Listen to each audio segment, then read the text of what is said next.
que Cristo é maior do que a mensagem dos profetas, que Cristo é maior do que os anjos. E ele vai caminhando e vai mostrando a humanidade de Cristo, que assim como o ser humano Adão foi feito um pouco menor do que os anjos, para que houvesse o nosso sumo sacerdote que pudesse se compadecer das nossas fraquezas, Cristo também foi feito um pouco menor do que os anjos.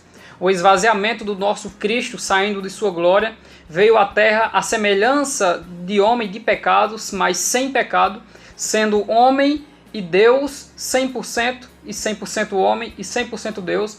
Ele veio à terra para cumprir a vontade do Pai. E que vontade do Pai era essa?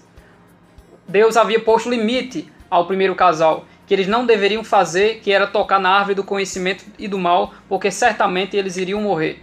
E eles, transgredindo a lei de Deus, eles caíram. E como a palavra de Deus é a verdade e ela não passa, passarão os céus e a terra, mas a palavra do Senhor não passará. Deus desceu com a sua ira contra o pecado. Mas Deus não queria destruir a sua criação. E ao invés de Deus matar Adão e Eva, Deus desviou a sua ira por um momento. E agora Deus mata um inocente, um animal, não um ser humano. E da pele desse animal, depois de satisfazer Deus a sua ira por causa da transgressão de Adão, Deus pega da pele daqueles animais e justifica Adão e Eva, mostrando que ele quer uma aproximação do homem que agora está caído e que ele está dando uma chance ao ser humano. Está dando uma chance daquele que se alienou de Deus, daquele que se distanciou de Deus, e eles próprios tentaram se justificar, colocando aventais de plantas, mas eles não conseguiram, porque todos os nossos esforços para tentar se justificar diante de Deus, eles vão ser em vão. Nós somos justificados pela fé em Cristo Jesus. Não há mérito em nós. O mérito é do próprio Deus. Hoje nós nos gloriamos na esperança, nos gloriamos na fraqueza, na tribulação, na cruz e nos gloriamos no Senhor. Aquele que tanto nos criou, como deu início a essa vida de fé que nós estamos e nos dá também graça, ânimo, perseverança para poder vencer essa grande batalha que é chamada vida. E só conseguimos vencer por meio da fé em Cristo. Deus permitiu que uma nação levantada por Ele mesmo através do casal Abraão e Sara viesse a trazer as leis cerimoniais, que são um culto externo, que é levitas, sacerdotes, sumos sacerdotes, que oferecem continuamente sacrifícios a Deus de animais pela manhã e pela tarde, e uma vez no ano o sumo sacerdote, depois de oferecer esse sacrifício, entrava com sangue no lugar mais santo daquele tabernáculo da antiga aliança, que era o lugar santo dos santos, onde havia uma arca, e a sua tampa chamada de propiciatório fazia com que aquele sacrifício, sendo aceito por Deus, viesse a trazer perdão dos pecados e viesse a trazer bênçãos para o povo de Deus. Só que chegou um dado momento que Deus estava cheio desse sacrifício exterior, cheio desse sacrifício carnal, cheio desse sacrifício que não aperfeiçoava a consciência do homem, não tirava os seus pecados, mas apenas cobria. E aí é onde vai entrar a obra do nosso Senhor e Salvador Jesus Cristo. É certo que nós estamos esperando um renovo, ou melhor, um repouso.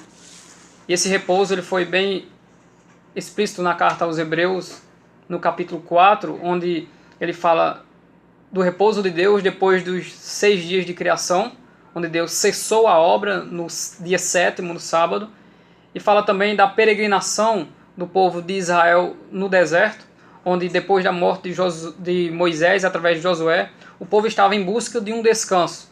O povo estava em busca de algo que havia sido prometido, que seria a terra que Deus prometeu a Abraão. E o povo bem chegou nessa terra. Porém, a própria epístola aos Hebreus, ela vai mostrar que não é essa terra a terra definitiva. Não é essa terra que Deus preparou que os seres humanos, salvos e agora aperfeiçoados, vivessem. Tanto que Israel não conseguiu cumprir o principal propósito da terra de Canaã. Israel não conquistou a terra de Canaã como Deus havia dito. Nós estamos em Cristo e agora nós esperamos um repouso. Em Hebreus 11 diz que eles, os do passado, sem nós eles não poderiam ser aperfeiçoados. Então nós somos aperfeiçoados na pessoa de Jesus. Se nós esperarmos em Cristo apenas nesta vida, seremos os mais miseráveis de todos os homens. Então a dádiva dessa nova aliança, diferente daquilo que foi prometido na lei de Moisés, que o homem se aproximava de Deus através de vários rituais de purificação, de vários tipos de ofertas que eram oferecidas a Deus, onde era necessário um intercessor maior, que seria o sumo sacerdote, que entrava na presença de Deus, e se acontecesse de Deus não receber essa oferta por impureza dele mesmo, pois ele deveria oferecer sacrifício primeiramente pela sua vida, segundo pela vida da sua família, e em terceiro por todo o povo de Israel. Eu cuido da minha vida espiritual para me manter firme diante de Deus, para ser uma coluna da minha casa, da minha família, e depois eu irei também pregar, ensinar e profetizar para o povo de Deus em geral, que a obra de Cristo, ela é completa, ela é perfeita e ela é eterna. E é uma única oferta. Diferente daquilo que era oferecido pelos levitas, onde pela manhã e pela tarde, onde continuamente era oferecido o sacrifício de animais, agora não. Cristo, como aquele que João Batista chama de o Cordeiro de Deus que tira o pecado do mundo, se ofereceu ele mesmo como sacrifício. Não era mais um sacrifício de animais, porque os animais também sendo inferiores aos homens, não estando no seu patamar, não poderiam purificar com o seu derramamento de sangue.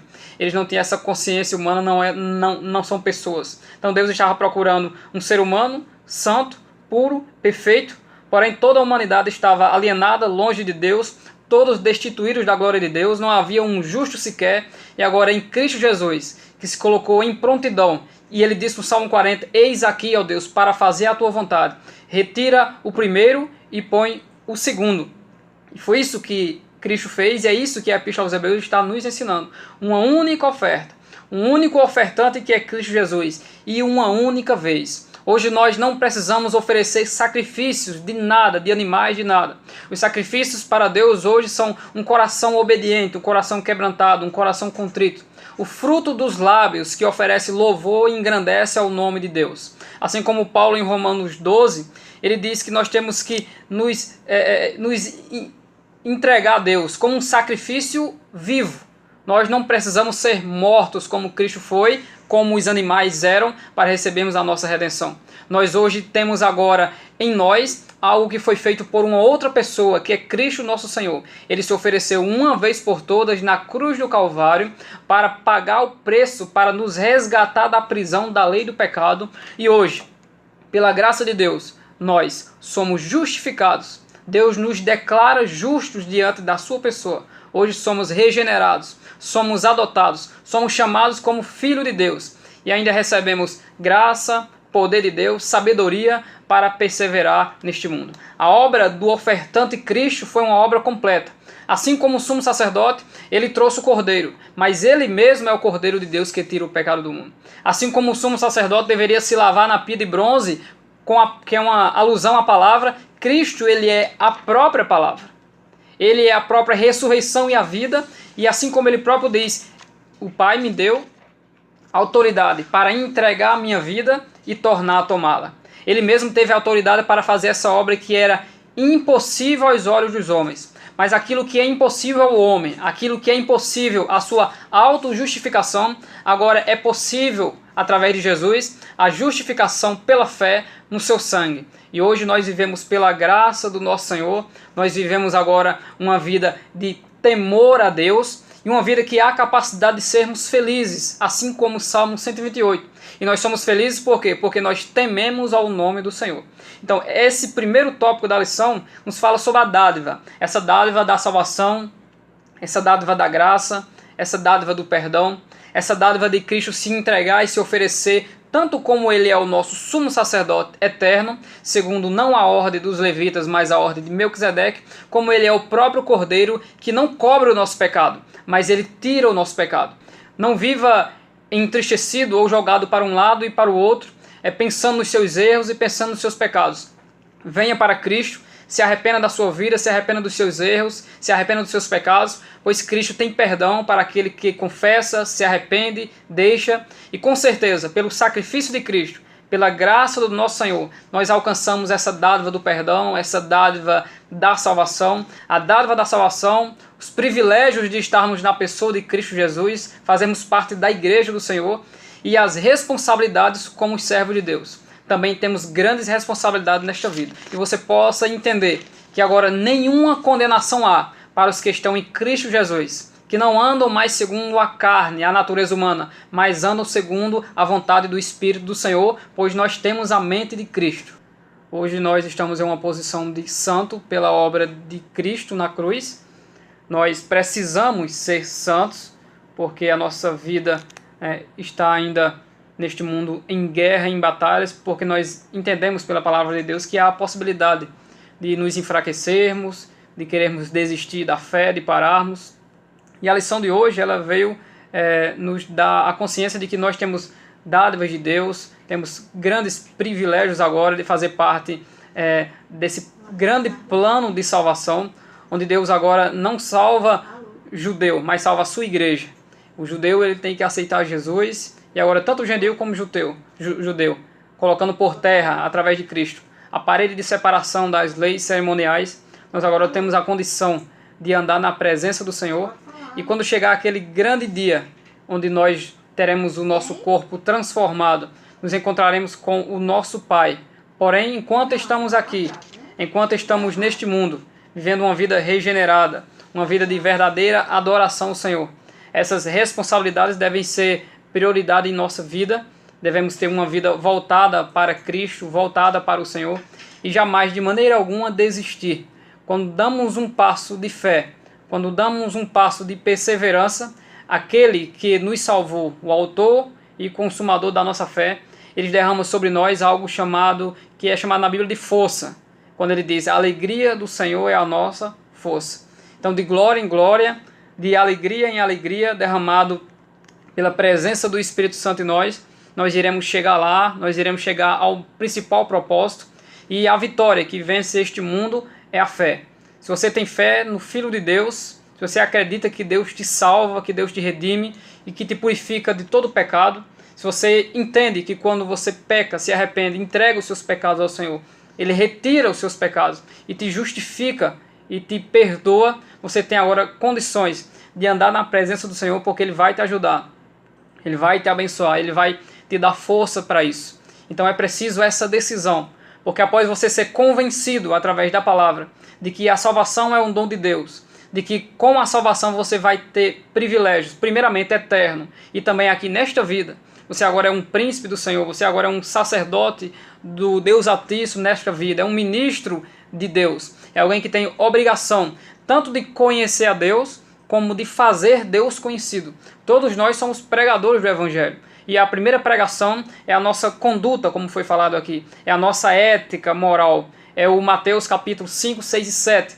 Onde Cristo, quando vai concluir, falando daquele que firmou a sua casa sobre a rocha, ele cita que esse que firma a sua casa sobre a rocha, em todo o contexto, são os pacificadores, são os que choram por andar na justiça do Senhor, são os que são perseguidos, são aqueles que são a luz do mundo, o sal da terra, são aqueles que não vivem inquietos por coisa alguma, antes buscam primeiro o reino dos céus e a sua justiça, e as demais coisas lhes serão acrescentadas. Então a vida cristã é a verdadeira vida.